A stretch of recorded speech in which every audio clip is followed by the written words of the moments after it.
नमस्ते सदावत्सल्य मातृभूमि। दोस्तों स्वागत है आप सबका टेक्निकल अस्त में। दिन भर 11 स्पेस डिफेंस और इंटरनेशनल गलियारे से चलिए इस वीडियो में एक करके जान लेते हैं। पाकिस्तान को दुनियादारी आईना दिखा चुकी है और वो अपनी हरकतों से बाज नहीं आ रहा। पाकिस्तान की खुफिया एजेंसी ISI ने भारत पाक की रेकी और भारत सीमा में हथियारों और हेरोइन को भेजने के लिए चीन से ज्यादा भार उठाने वाले 14 ड्रोन खरीदे हैं। अत्याधुनिक कैमरों से लैस ये ड्रोन 10 से 15 किलो तक का भार उठा सकते हैं, लेकिन BSF दुश्मन के नापाक मंसूबों को लगातार नाकाम कर रही है। सीमा पर BSF पाकिस्तानी ड्रोनों को गिरा रही है या फिर उन्हें पकड़ा जा रहा है। लेफ्टिनेंट जनरल प्रदीप सिंह नायर ने शुक्रवार को भारतीय सेना के भर्ती विभाग के महानिदेशक का पद संभाल लिया है। एक अधिकारी ने इस बारे में जानकारी दी। सेना में अधिकारियों और जवानों की भर्ती का दायित्व भर्ती निर्देशालय पर है। लेफ्टिनेंट जनरल नायर अति विशेष सेवा पदक, युद्ध सेवा पदक से सम्मानित किए जा चुके हैं। उन्हें सिख रेजिमेंट में 1985 में कमीशन मिला था और उन्होंने सैनिक स्कूल सतारा, राष्ट्रीय रक्षा अकादमी, defence services staff college, college of defence management और भारतीय लोक प्रशासन संस्था से पढ़ाई की है। लगभग 35 साल के अपने करियर में लेफ्टिनेंट जनरल नायर ने सियाचिन ग्लेशियर में बटालियन की कमान संभाली है और पूर्वोत्तर में सेवाएं दी हैं। इजराइल भारत का ऑल वेदर फ्रेंड बन चुका है। ऐसे में अब इजराइल भारत को हर तरीके का समर्थन देने के लिए तैयार है। इजराइल के राजदूत रॉन मलिका ने कहा कि जिस तरीके से इजराइल ने अब्राहम समझौते के तहत संयुक्त अरब अमीरात, बहरीन और मोरक्को के साथ अपने संबंधों को मजबूत किया है, जिससे उनको त्रिपक्षीय सहयोग मिल रहा है और हमारा भारत के साथ भी उसी तरीके का मजबूत संबंध है। उन्होंने कहा कि जल प्रबंधन में भारत के साथ सहयोग बढ़ाने के वे प्रयास कर रहे हैं। ये एक ऐसा क्षेत्र है जिसमें इजराइल के पास दुनिया की सबसे एडवांस टेक्नोलॉजी और विशेषज्ञता है और जल्द ही इजराइल भारत में वाटर अटैची पोस्ट तैयार करेगा और एक एंड टू एंड परियोजना भी शुरू करेगा। वास्तविक नियंत्रण रेखा पर चीन के साथ गतिरोध के बारे में उन्होंने बताया कि भारत और इजराइल की दोस्ती मजबूत है। भारत को अपनी रक्षा के लिए इजराइल से जो भी चाहिए इजराइल प्रोवाइड कराएगा, क्योंकि हम अपने मित्र का विशेष ख्याल रखते हैं। लेकिन उन्होंने कहा कि हम वैसे किसी के खिलाफ नहीं हैं, हमारी खुद की भी अपनी कई समस्याएं हैं और हमें मालूम है कि भारत का जो नेतृत्व है वो काफी मजबूत है और उस पर हम भरोसा करते हैं और भारत अपने मामलों को अपने आप ही मैनेज कर सकता है, इसीलिए शायद हमारी जरूरत भी नहीं पड़ेगी। साथ ही उन्होंने कहा कि भारत और इजराइल को एक दूसरे के साथ अपने अनुभवों को साझा करने की आवश्यकता है। दोनों ही देश एक जैसे समस्याओं यानी कि चुनौतियों और दुश्मनों की समस्याएं झेल रहे हैं। इजराइल के राजदूत ने कहा कि भारत इजराइल रक्षा सहयोग क्रेता विक्रेता संबंध में एक महत्वपूर्ण रणनीतिक साझेदारी उन्नत हो गई है। हम भारत के साथ नियमित रूप से काम कर रहे हैं और हम एक दूसरे के साथ रेगुलर बेसिस पर रिसर्च और डेवलपमेंट, इंफॉर्मेशन और एक्सपीरियंस को शेयर करते हैं। साथ ही उन्होंने बताया कि इजराइल, UAE और भारत सभी इनोवेशन और टेक्नोलॉजी पर उनका ध्यान केंद्रित है और प्रत्येक देश एक दूसरे का इससे लाभ उठा सकता है। साथ ही तीनों देश एक दूसरे को आत्मनिर्भर बनाने के लिए मिलकर काम करेंगे। भारतीय सेना लगातार बॉर्डर पर अपनी ताकत बढ़ा रही है। ऐसे में DRDO भारतीय सेना का बखूबी साथ दे रहा है। इस समय में भारतीय सेना के तोपखानों को 400 से अधिक आर्टिलरी गन की तुरंत जरूरत है। ऐसे में सेना की जरूरतों को पूरा करने के लिए DRDO 18 महीने में ही 200 से अधिक made in India advanced artillery gun system यानी कि ATAGS हवित्जर को तैयार कर सकता है। इन तोपों का ट्रायल शुरू हो चुका है। ओडिशा के बालासोर में चांदीपुर फायरिंग रेंज में इस स्वदेशी तोप का ट्रायल चल रहा है। Advance tower artillery gun 48 kilometre दूर तक बिल्कुल सटीक निशाने से टारगेट को हिट कर सकती है और ये तोप 52 कैलिबर की है, जबकि बोफोर्स की क्षमता 39 कैलिबर की है। आने वाले दिनों में भारत चीन से लगती सीमा पर अरुणाचल प्रदेश और लद्दाख के ऊंचाई वाले क्षेत्रों में इन तोपों को तैनात कर सकता है और ये चीन के खिलाफ कारगर रहेंगी। आपको बता दें कि 1980 के बाद इंडियन आर्मी की आर्टिलरी में कोई नई तोप शामिल नहीं की गई। इसके अलावा भारत बोफोर्स का अपग्रेडेड वर्जन धनुष के नाम से तैयार कर रहा है। इसका ट्रायल भी चल रहा है। DRDO के ATAGS project director Shailendra Gaur ने कहा कि ये दुनिया की सबसे अच्छी बंदूक है। भारत छोड़ अभी तक कोई भी देश इस तरह की बंदूक प्रणाली विकसित नहीं कर पाया है।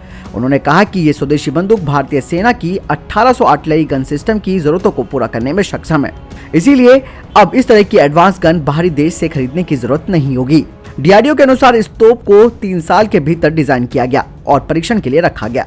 आपको बता दें कि ओडिशा से पहले DRDO ATAGS हवित्जर चीन सीमा के पास सिक्किम और पाकिस्तानी बॉर्डर के नजदीक पोखरण में भी इसकी टेस्ट फायरिंग कर चुका है। अब तक ये तोप 2000 से अधिक गोले दाग चुकी है। साथ ही ATAGS प्रोजेक्ट के मैनेजर ने कहा कि गन सिस्टम भारतीय सेना के दिग्गज बोफोर्स और दुनिया की किसी भी अन्य तोप से बेहतर था, जिसमें इजराइल द्वारा पेश की गई ATHOS गन शामिल थी। साथ ही DRDO के प्रोजेक्ट डायरेक्टर ने बताया कि दुश्मन देश इस बंदूक का मुकाबला नहीं कर सकते और न ही इस तक पहुंचने में अपना सामर्थ्य जुटा सकते हैं। आपको बता दें कि इस गन का फाइनल ट्रायल जारी है। सरकार स्वदेशी तकनीक के जरिए हथियार को बनाने पर जोर दे रही है ताकि देश को रक्षा क्षेत्र में भारत को आत्मनिर्भर बनाया जा सके।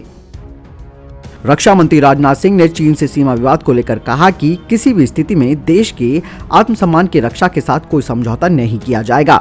उन्होंने वायुसेना के कार्यक्रम में कहा कि हमने साबित किया है कि भारत कमजोर नहीं है और सीमा पर उल्लंघन, आक्रामकता तथा किसी भी तरह की एक तरफा कार्रवाई का मुंहतोड़ जवाब दे सकता है। रक्षा मंत्री ने भारत चीन सैन्य गतिरोध के बारे में कहा, हम किसी भी मुद्दे के शांतिपूर्ण एवं वार्ता के जरिए समाधान में विश्वास रखते हैं। उन्होंने कहा कि हम संघर्ष नहीं बल्कि शांति चाहते हैं, लेकिन देश के आत्मसम्मान को किसी भी तरह का नुकसान बर्दाश्त नहीं करेंगे। साथ ही उन्होंने आगे बताया कि भारत और चीन दोनों ही देश सैन्य और कूटनीतिक चैनलों के जरिए बातचीत कर रहे हैं। रक्षा मंत्री राजनाथ सिंह ने एयरफोर्स अकादमी में बोलते हुए कहा कि अब तो भारत आतंकवादियों के खिलाफ देश के भीतर ही नहीं बल्कि सीमा पार जाकर भी प्रभावी कार्रवाई कर सकता है। बालाकोट में भारतीय वायुसेना ने आतंकवाद के खिलाफ प्रभावी कार्रवाई करके सारी दुनिया को भारतीय सेना की ताकत और आतंक के खिलाफ उसके मजबूत इरादों से परिचित करा दिया। राजनाथ सिंह ने कहा कि पश्चिमी सेक्टर में पाकिस्तान से लगती सीमाओं पर आए दिन हमारा पड़ोसी कुछ न कुछ नापाक हरकतें करता रहता है। एक नहीं बल्कि 4 युद्धों में मात खाने के बाद भी पाकिस्तान आतंकवाद के जरिए एक प्रॉक्सी वार लड़ रहा है। लद्दाख में जारी गतिरोध पर चीन जहां भारत के साथ बातचीत शुरू कर रहा है, वहीं दूसरी तरफ वो अपनी सैन्य क्षमता को बढ़ाने के लिए काम कर रहा है। एक रिपोर्ट के मुताबिक 3488 किलोमीटर लंबी वास्तविक नियंत्रण रेखा के साथ सैटेलाइट इमेजरी और कम्युनिकेशन इंटरसेप्टर से पता चला है कि पीपल लिबरेशन आर्मी भारत के खिलाफ सैन्य क्षमता को बढ़ाने के लिए काराकोरम दर्रा यानी कि काराकोरम पास और अक्साई चीन में महत्वपूर्ण सड़कों के साथ सैन्य इंफ्रास्ट्रक्चर बनाने पर काम कर रहा है। भारत के साथ कई दौर की सैन्य स्तर की बातचीत में चीन लद्दाख में LAC पर तनाव घटाने की बात करता आया है, लेकिन इस सर्विलांस डेटा से साफ है कि चीन इलाके से सैनिकों और उपकरणों को हटाने को तैयार नहीं है। हालांकि ऐसा नहीं है कि सरकार को इसकी जानकारी नहीं है, लेकिन लद्दाख में 597 किलोमीटर लंबी LAC पर चीनी सैनिकों के टेंट और सैन्य वाहनों की संख्या में काफी इजाफा हो गया है। चीनी सेना के नए ठिकाने इस बात की तरफ साफ संकेत कर रहे हैं कि LAC पर PLA भारत के साथ लंबे गतिरोध की तैयारी में है। रिपोर्ट में कहा गया है कि भारतीय अधिकारियों ने चीन की इन गतिविधियों को लेकर चिंता जताई है। भारतीय अधिकारियों के मुताबिक ये चिंता का विषय है। चीन ने काराकोरम पास तक 8 से 10 मीटर चौड़ी एक वैकल्पिक सड़क का निर्माण कर लिया है। इस सड़क के बनने से दौलत बेग ओल्डी सेक्टर में स्ट्रेटेजिक गेटवे तक पहुंचने में उसे 2 घंटे से कम लगेंगे। रिपोर्ट में एक अधिकारी ने बताया कि अक्साई चीन में भी सभी कच्ची सड़कों पर परतें डाली गई है और इन्हें वाहनों के लिए चौड़ा किया जा रहा है। चीन ने इंफ्रास्ट्रक्चर निर्माण गतिविधियों को तेज कर दिया है। गोलमुंड में एक भूमिगत पेट्रोलियम और ऑयल स्टोरेज फैसिलिटी का निर्माण किया जा रहा है। यह LAC से 1000 किलोमीटर दूर है, लेकिन तिब्बत रेलवे के जरिए ल्हासा से जुड़ा है।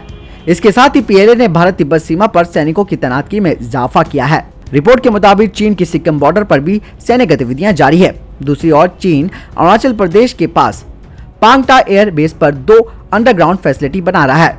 चीनी सेना पहाड़ों में एयरक्राफ्ट रखने के लिए सुरंगें बना रही है। अधिकारियों के मुताबिक चीन की ये गतिविधियां चिंता का विषय है। जम्मू कश्मीर के नजदीक नियंत्रण रेखा पर संयुक्त राष्ट्र के काफिले पर भारतीय फौज के द्वारा फायरिंग करने के पाकिस्तानी दावों पर कोई कदम उठाने से इनकार कर दिया गया है। रिपोर्ट के मुताबिक संयुक्त राष्ट्र महासचिव के उप प्रवक्ता फरहान हक ने कहा कि संयुक्त राष्ट्र के सैन्य पर्यवेक्षक दल को ले जा रहे काफिले पर अज्ञात लोगों ने उसे निशाना बनाया है।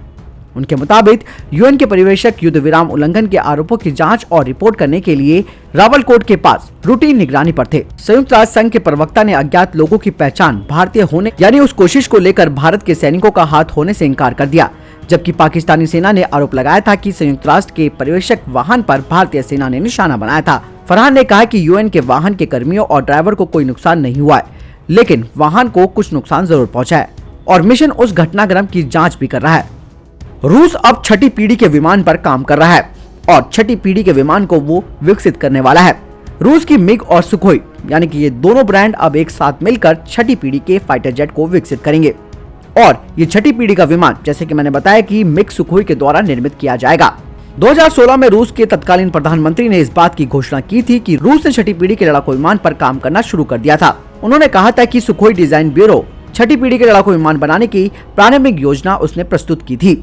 6ठी पीढ़ी के लड़ाकू विमान में कई विशेषताएं होंगी, जिनमें खास करके capability to perform combat mission without human participation and its artificial intelligence, यानी कि बिना किसी मानव भागीदारी के आर्टिफिशियल इंटेलिजेंस के द्वारा अपने कॉम्बैट मिशन को अंजाम देना, रेडियो फोटोनिक रडार की उपलब्धता, हाइपरसोनिक गति को विकसित करने और निकट पृथ्वी अंतरिक्ष में उड़ान भरने की क्षमता आदि इसमें प्रमुख है और ये नए भौतिक सिद्धांतों के आधार पर हथियारों को नियोजित करेगा। साथ ही रूस ने बताया कि वे छठी पीढ़ी के हार्डवेयर पर स्विच करेंगे, जिसमें स्ट्राइक ड्रोन सुचारू रूप से धीरे धीरे शामिल किए जाएंगे, जो कि पिछली पीढ़ी के विमानों की विश्वसनीयता पर आधारित होगा। तो दोस्तों ये थे अभी तक के टॉप डिफेंस और स्पेस अपडेट्स। वीडियो के संबंध में कोई प्रश्न जवाब या आपका कोई सवाल आप कमेंट सेक्शन में लिखकर जरूर पूछ सकते हैं। बहरहाल इस वीडियो के लिए इतना ही, मिलता हूं वीडियो के साथ, तब तक अपना ख्याल रखिएगा। जय हिंद, जय भारत।